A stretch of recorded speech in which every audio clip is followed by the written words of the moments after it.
I'm Bill at Blue Willow Lavender Farm, and we're going to show you how to prune Grosso. And this is our cat, Binks. Say hello, Binks. We have a little over 1,000 Grosso plants here at Blue Willow Lavender Farm, and these were planted in September of 2008.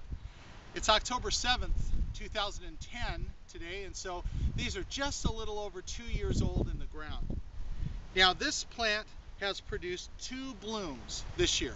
The first one began in July, and then we cut it in about mid-July, and then we got a second bloom, and I've just removed that second bloom so that I can concentrate here on showing you how to prune the plant.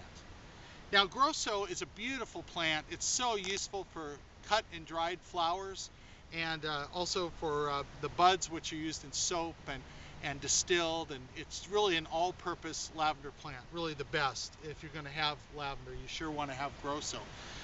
Now another thing about Grosso is it has a real spherical habit. That is to say, it kind of looks like a basketball right about now, and that's how a Grosso lavender plant should look in terms of size at the end of the second year.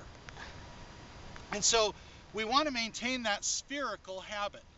And the habit is the shape of the bush, as we've said before. So the first thing we want to do is we want to locate the wood in the plant, and then we're going to measure roughly 2 to 3 inches beyond that wood, and we're going to make a reference cut in the pruning, and then we'll just continue to prune all the way around the bush. I'm using some garden shears today because it's probably the kind of thing that you have, and they still work really well with the plant this age. So we can just kind of pull back the foliage, and we can see where the wood is in the plant, the woody part, and then we can see where the green part is. Now I can see right here that this part of this branch, that is the end of this branch that I haven't even pruned yet, is exactly where I want the whole plant to be. So what I'm going to do is I'm going to use that as a reference point, and I'm going to come around and match that length all the way through the plant the best I can. Now, you know, there's a lot of art involved here rather than science. So do the best you can and try to maintain that same margin. And the easiest thing that I found is find the parts that are obviously too long, like right here and right here. That one obviously needs to go away. This needs to go away. Try not to go straight across on the Grosso because, again, it's a half sphere. So you want to keep that spherical habit as you're going around. It's not going to be perfectly even. There's nothing perfect in this world, but we want to get close. Can you see that this is way beyond? And so we're going to clip that, get that out of the way. This is as well. Okay, now it's starting to take shape. When these plants get larger, you can use hedge trimmers, gas-powered or electric, if you've got enough, enough cord to get to them. Okay, this is getting pretty good here. Now we're going to come over here, and we're going to take that part off. And I'm just working my way around the bush.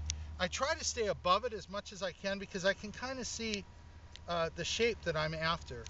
If you get on one side of it too long, you might be kind of cutting it lopsided. Now you can see that this bush is not perfectly spherical anyway.